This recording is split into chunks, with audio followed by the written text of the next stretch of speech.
الحمد لله والصلاة والسلام على رسول الله وعلى آله وصحبه ومولاه. الحمد لله الذي أرسل رسوله بالهدى ودين الحق ليظهره على الدين كله وكفى بالله شهيدا. وأشهد أن لا إله إلا الله وحده لا شريك له إقرارا به وتوحيدا. وأشهد أن سيدنا وحبيبنا نبينا محمد صلى الله عليه وسلم تسليما مزيدا. Falenderojmë Allahun fuqiplot, mëshiruesin, mëshirësin, mbikëqyrësin, krijuesin të gjithë shkaqit. Allahun e falenderojmë, Allahun e adhurojmë, Allahun e madhrojmë. Salavat dhe selamet për shëndetjet tona të përzemër të Muhammed Mustafa sallallahu alaihi wasallam e dërgojmë familjes së tij, shokët të tij dhe të gjithë ata të cilët rrugën e tij e ndjekin e pasojnë dhe do ta ndjekin deri në ditën e gjykimit. Rezë për hir të Allahut, lutim Allahun subhanahu wa taala që zemrat ne i pastron. Gjokësat në shëron, në rrugën e drejtë na uzon, me dituritë të dobishme të na furnizon. Prindërit tanë maffiret e rahmet Allahut i Lusë Allahun subhanahu wa taala që rrimin islam në rrugën e drejtë Allahut të uzon. Motrat tona me betë kun islam Allahut i mbulon, kurse neve të gjithë në xhenet e Firdaus me pejgamberin sallallahu alaihi wasallam të na bashkon. Surja Humezah, një sure të cilën i madh i vogël e kemi mësuar përmendsh, e kemi memorizuar. Një sure e cila ka një mesazh të madh për anës Allahut te bareke ve taala. Një sure të cilën do ta citojmë e pastaj me lejen e Allahut subhanahu wa taala do të themi disa fjalë duke u bazuar në komentimin e komentatorëve rreth kësaj sure. A'udhu billahi minash shaitanir rajim. Bismillahir rahmanir rahim. Wailul likulli humazatin lumazah alladhi jama'a malan wa 'addadah yahsabu anna malahu akhladah kam kalla layunbadanna fil hutamah wama adraka mal hutamah نار الله الموقدة التي تطلع على الأفئدة إنها عليهم مؤصدة في عمد ممددة. Përkthimin e kësaj sure do ta hapim gjatë komentimit që do ta bëjmë. Kjo sure vëllezër pasqyron një ngjarje të vërtetë, një ngjarje të madhe në lidhje me realitetin e fillimit të thirrjes islame në kohën e pejgamberit sallallahu alaihi wasallam.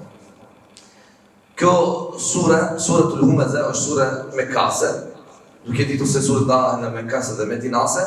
Kjo sure që i ka 9 ajete. Kjo sure pasqyron një realitet jetës të një njeriu arrogant, një njeriu mendemadh, një njeriu i keq. Allahu subhanahu wa taala në këtë sure jep një pasqyrë, një sjellje të një njeriu i cili ka arritur dhe ai është i fokusuar në atë që ka arritur dhe mendon se në vend të një krijuesi ai është gjithçka për të, dhe është fuqia absolute që ai posedon. Kështu që arrin deri në atë shkallë që ai mendon se pasuria, grumbullimi i pasurisë ia zgjat edhe jetën dhe e bën të pavdekshme. Deri në atë shkallë. Për shkak të kësaj, pra i zbehen këtij njeriu të gjitha vlerat e tjera. Vlerat e njerëzve, vlerat njerëzore, vlerat morale. S'ka limit të ky njeriu. Jo rastisht është thënë parja të prish, po kjo si rregull nuk merret përballë. Se luma jo para që është në durr të njerëz të hajrit dhe shumë keqja jo para që është në durr të njerëzve të sharrit të këqij.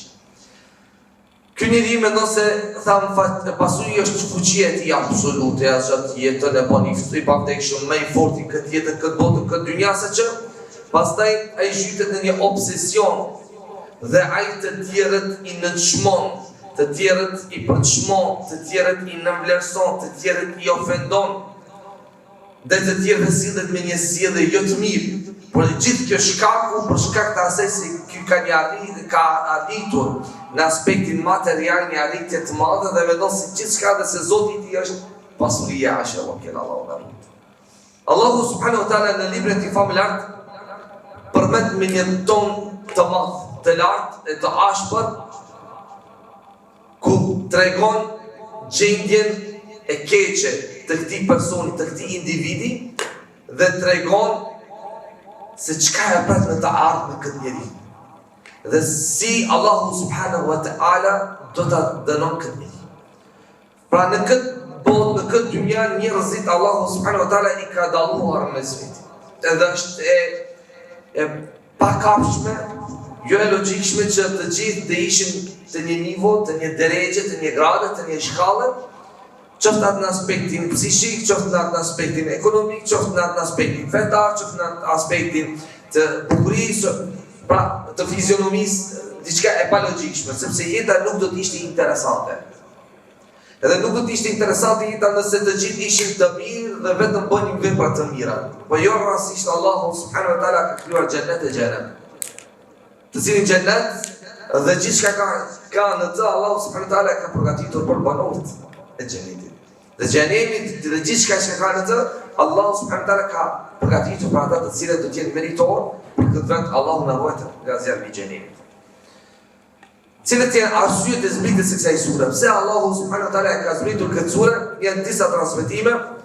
Thuhet sipas atas dhe kelbiut se surja zbriti për Al-Akhnas ibn Shuraik. Al-Akhnas ibn Shuraik, i cili është marrë shumë me përgojim. Është marrë shumë me përgojim.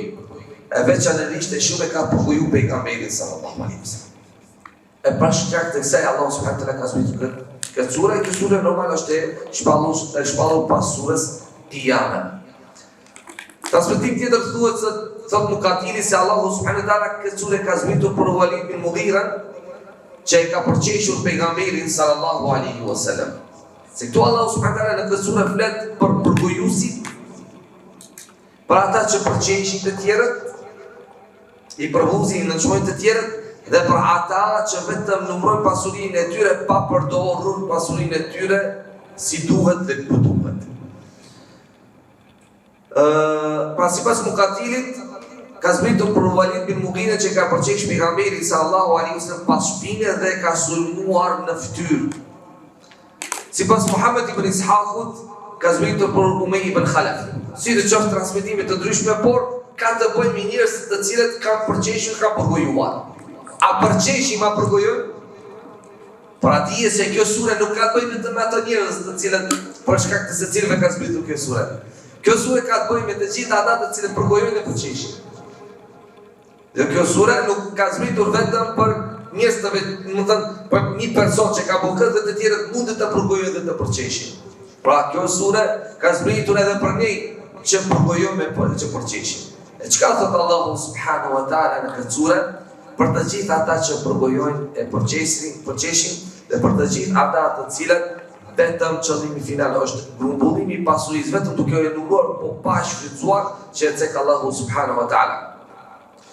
Wailun likulli humazatin lumazah. Wail dënim, shkatrim, mjedhim. Wail kur komentohet e kemi thënë një lugim në xhehenem. Thuhet një pus në xhehenem. Pra mjedhim, shkatrim, për atë që në normal kjo përdoret kur përdoren gjëra të shëmtuara. E Allahu subhanahu wa taala thot mjedhim, shkatrim. Për kë? Wailun likulli humazah. Çka është humazah? Ai që përgojon njerëzit. Mirë për përgojuesin, mirë për ne, mjedhim për ne, shkatrim për ne që përgojojnë. Dhe që jemi duke ushqyer shpirtat tonë, zemrat tona me përgojim, dhe që është bë pjesë dhe që normale e përditshme e jetës tonë. Mirë për ne, pra lugim në xhehenem, mjedhim për ne, shkatrim për ne që përgojojnë, që ashtu që si ka zbritur për Walid bin Mughira dhe për të tjerët, që ashtu edhe për ne nëse ne përgojojnë. E çdo kush e din a përgojojnë dhe sa përgojojnë dhe çfarë mënyre përgojojnë. Wailun likulli humazah. Çka është përgojimi? Përgojimi është dhikru ke akhat ke bima yukun. Ka thënë pejgamberi sallallahu alaihi wasallam, përgojimi është të përmendesh diçka për vllahun tënd që ai e urrejt, nuk e do. Në mos prezencën e tij, në mungesën e tij të flasësh diçka që ai nuk e do. Kjo është përgojim. Nëse flet diçka që ai e do është e mirë, kjo është lavdat, alhamdulillah. Por nëse flet diçka që ai nuk e do, është përgojim. E çka ka thënë Allahu fuqiplot për përgojimin në librin e tij familjar? Wala yaghtab ba'dukum ba'da. Të mos e përgojon njëri tjetrin. Ayuhibbu ahadukum an ya'kula lahma akhihi mayta? A dëshiron dikush prej jush që ta hanë mishin e Allahut të tij xhenazën, të vdekur? Fe kerihtumu, ju e urejtët atë. Se kur kush, as kush, nuk do dhe nuk pajtohet, as që pranon, të hanë gjenaze mishin e lotës. Ne me thanë hami ishderi, jo nuk kam haram e kemi. Po mishi vlotan është gjenaze, është me i kesë se mishi i thirit. Me hangër mishin e vlotan, gjenaze, është ma kesë se sa me hangër mishin e thirit. Ne nuk kam ishderi, ama e hangë mishin e njëri tjetëri. Edhe atë jo për zgjalli, po gjenaze. Dhe thuret në ditën e ahiretit, Allahu subhanahu wa ta'ala ka me bo gjenaze. Personi dhe ka me thënë, haje tash që shë hangë në dynja. Haje tash trupin e ti që shë hangë në dynja. Gjohet kër e përgojëm njëri tjetër, ose dikët tjetër, pa marë parasysh. Me njëherë duhet të mendojmë se në moment jemi të hangër gjenaze, jemi të hangër gjenaze. Thjesht, e ham gjenaze. E ham pjesët e trupit të ti. Një gjë që nëse pak ndalesh dhe mendon, Allahu subhanahu wa ta'ala ka bo krahasim të përgojimit me ngrënjen e mishit të gjenazës që aludon në të keqen, se në madhështinë e saj se sa e keqe është jo. Sa e madhë është si mirë për e keqe nëse ne e bëjmë. Kur pejgamberi sallallahu alaihi wasallam ishte me sahabët dhe thrin një herë që kishte një aromë keqe. Dhe tha pejgamberi se s'ma e dini kjo çka është, kjo është era e përgojimit të munafikëve që u bën njerëzve të devotshëm. Pra është cilësi e munafikëve me i përgoju të tjerat. Më tregoni pash një Allah, kush se kemi këtë cilësi? Kush se kemi këtë cilësi? Kush nuk përgojmë një tjetër? Kush nuk ja bëjmë rafsh një tjetëri? Këndështë ta ma para ishte guzimi me i tha, më be kjefi ka bobe, a i tila këto sejnë, të është jo, të është knaqëm, të është keshemi, të është kur përgojmë një tjetëri, kur dikush të regon diqka për tjetëri, që aji që është nges, aja urejna gjë, ne knaqemi, nëse nuk i themi stop vetit tonë, nëse nuk e lamë këtë si vepër e keqe e shëmtuar, atëherë neve në pratë uajil, mjerim, shkatrim, dënim të janës të Allahu të barë. Vajlu li kulli humezet i lumeze. Lumeze, aji që i ofendon njëzit me veprat e ti, me gjestet e ti, apo me shenjat e ti. Dushtë nuk e thot në një fjallë, por gjestat, veprimet e ti, lëvizjet e ti, janë ofenduse për të tjerët. Dhe e ka atë si metodë mënyrë për ti, për të shmuar, lënshmuar, për buzur, lënduar të tjerët.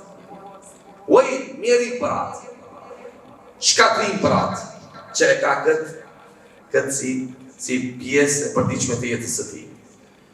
Mjerim e mallkim, për çdo njeri që merret me përgojime talje, që i nënçmon njerëzit me fjalë, gjeste apo prapaskena. Ibn Abbasi radhiyallahu anhu ka thënë, lumeze, sharës e përgojus. Sharës e përgojus.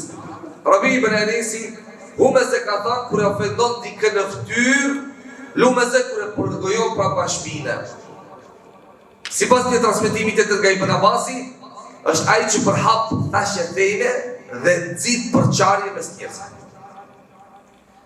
Pra kjo jetë nuk lidhet vetëm me një person, por lidhet me çdo njeri që i ka këtë cilësi. Unë, ti dhe qëtë kush. Pra, mjerim, shkatrim, që ne merim me thashe theme, që përgojëm të tjerët, që bëjmë përqarje dhe nëzisi për përqarje mes njerëzve. Alladhi jama'a malahu wa 'addada. Ai që grumbullon pasuri dhe numëron vazhdimisht. Pra, njerëz të cilët vetëm qëllimi të është me grumbullu, po jo prej saj me shfrytzu. Të kemi kujdes. Pra njerëzit që vetëm do me grumbullu dhe vetëm me numru, të është për qëllim. Vetëm me numru, sa i ka po. Ama prej saj asgjë nuk do të shfrytzohet. Tekshët ma të vjetra, ushqimi ma i keq, kujdese për familje jo. Pra vetëm me numru, vetëm me shumu, ose thuan gjithashtu se e shpërndan në lloje si tokë, arë, bakë ti vetëm këtë pasysh ka njerëz që janë të dashuru për tokë, për arë. Edhe në momentin e fundit kur vdesin ato do përmendin tokën. Filan tokë, shihni thot, filan tokë mos më marrni, filan tokë mos më marrni, kjo është e jone, është e jone. Se ata kanë qenë tepër të lidhur për tokën, për arin, për pasurinë që e kanë numëruar, por nuk e kanë shfrytzuar. Mos harrojmë se pejgamberët kanë qenë njerëz pasanik. Si kemi Yusufin a.s., kemi Sulejmanin a.s., por kur pasuria shfrytzohet në rrugt të Allahut te bareke ve teala si një begati, normal është një përgjegjësi më e madhe, kur shfrytzohet si një begati në rrugt të Allahut te bareke ve teala, gjëra të mira, punë të mira, pa pikë dyshime ajo pasuri dëshmon për personin e jeput në ditën e gjykimit. Por këtu bëhet fjalë për njerëz të cilët vetëm ti ngrugullon dhe të lumron, pa shfrytzuar për asaj që Allahu subhanahu wa taala ja ka dhënë. Yahsabu anna malahu akhlada. Haj mendon se pasuria ti do t'i japë një jetë të përjetshme, të pavdekshme. Se ai do të jeton për herën këtë botë në këtë dynja. Kjo është mendim i gabuar. Paraja, pasuria nuk e shpëton njeriu nga vdekja. Kemi shembuj që i ka cek Allahu në librin e tij famelar, shembuj të njerëzve të fortë me trup, po edhe me pasuri. Ka qenë shumë pasanik. Pasuri e pa numruar, por më në fund beti çka trashëgimi për ata që erdhën pas tyre. Sa më shumë që grumbullohet pasuria, pa pikë dyshimi, ajo nëse mbetet trashëgimi për të tjerët, por ne japim llogari. Nëse unë grumbullova pasurinë, ajo mbetet trashëgimi për fëmijët e mi. Ama ai që do jap llogari për pasurinë jam unë. Ajo vetëm mbetet të tjerët e shfrytëzojnë, kurse unë do të pyetem para Allahut te bareke ve teala. Kalla la yubadanna fil hutama. Tashmasi që i tek Allahu subhanahu wa taala këto tre cilësi ose tre kategori të njerëzve. Përgojus, ofendus, përçmus, përqarës, që merit me thashje teme dhe i dashuruar në numërimin e pasurisë së tij, thot Allahu kalla la yubadanna fil hutama. Jo asesi. Ai pa tjetër do të hudhet në hutama. Që është hutama? Hutama është një emër në të cilin Allahu e ka martu xhehenemin, siç e ka martu Saqar. Pra emërve të xhehenemit të cilin Allahu subhanahu wa taala e ka martu. Pra hutama e ka martu zjarrin që thyn e shkatron çdo gjë që ka plot. Këtë këto njerëz, me thashje themje, me përqarje, me përgojime, me përçmime, me ofendime, do të hidhen në hutame. Zjarri që thyn shkatron gjithçka që hudhet në të. Ky njeri do të flaket si një bërthon në brendin e zjarrit në hutame, edhe pa ju dhënë mundësia atij të dalë dhe të shpëtojë. Kalla la yubadanna fil hutama. Wa ma adraka mal hutama. Ç'të bën ty të dish ti për hutama se çka është hutama? Allahu pyet. S'ka nevojë për përgjigje tënde. Por është një mënyrë e Kur'anit që tregon madhështinë dhe tmerrin e xhehenemit. Allahu pyet, parashton pyetje për të ta bënë me dije se ndalu pak me do. Çka din ti për hutama? Ai ke bati hutama. A e din se çka ka përgatitur Allahu në hutama? A e din se çfarë mënyre do të dënohen, do të dëshkohen, do të bëhen azab në hutama? Përgojusit, përqarësit, shpifësit. A e din? A jenë djeni? Jo. Wa ma adraka mal hutama. Pra, një mënyra pyetëse që tregon madhështinë e zjarrit të xhenemit, që Allahu e ka martu me këtë emër që e ka përgatitur për këto kategori njerëzish. Narullahi l-muqada. Ta shtregon Allahu. A ti të pyet për të ta bënë me dije madhështinën e zjarrit, e ta shtek përgjigjen. Narullahi l-muqada. O zjarri i Allahut që është i ndezur me urdhrin e Allahut. Nuk është si zjarri të kësaj bote, kësaj dynjaje. Është një zjarr që nuk shuhet kur. Thot pejgamberi sallallahu alaihi wasallam, u ndes zjarri 1000 vjet derisa u skuq. Pastaj 1.000 vjetë derisa u zba. Pastaj 1.000 vjetë derisa u zi. Dhe kështu që u bë i zi. 1.000 vjetë derisa u skuq, 1.000 vjetë derisa u zbart, dhe 1.000 vjetë derisa u zi, dhe tash ku bë zi i erët. I zi i erët, një zjarë që ka emri vetëm zjarë, që e përdorim gjatë jetës tonë zjarë. Por as pak nuk ka të bëj me zjarin e kësaj bote, e kësaj dynjaje.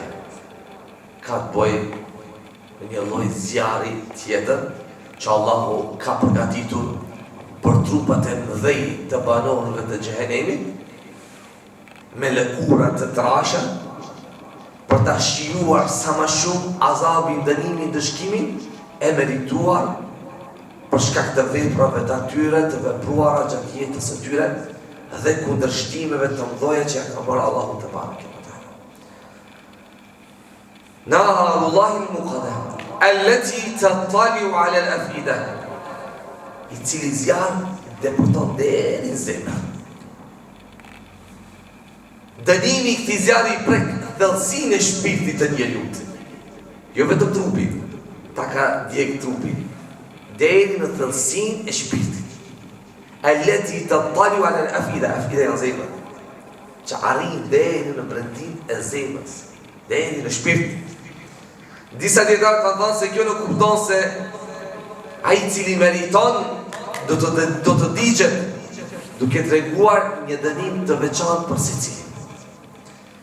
Innaha alehim mu'sada, zjarr që do të mbyllet mbi ta. Ata nuk do të kenë rrugë shpëtimi. Ke parasysh portët dyert e zjarrit janë lart. Ata hedhin poshtë. Dhe tentimi për të dalë, për të shpëtuar për zjarrin të xhenemit do të jetë përpjet. E portat e zjarrit të xhenemit do të mbyllen. Innaha alehim mu'sada, ata nuk do të kenë rrugë shpëtimi. Çdo herë që të tentojnë, do të dëshirojnë që të dalin, ata përsëri do të kthehen drejt.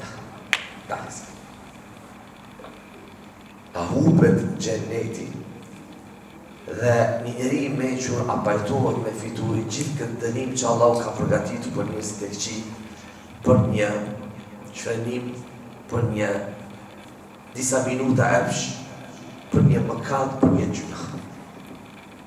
A është kjo mençuria e njeriu të mençur për ta humbur xhenetin i përhershëm, për një gjuna, për një mëkat të kësaj dynjaje të kësaj jete.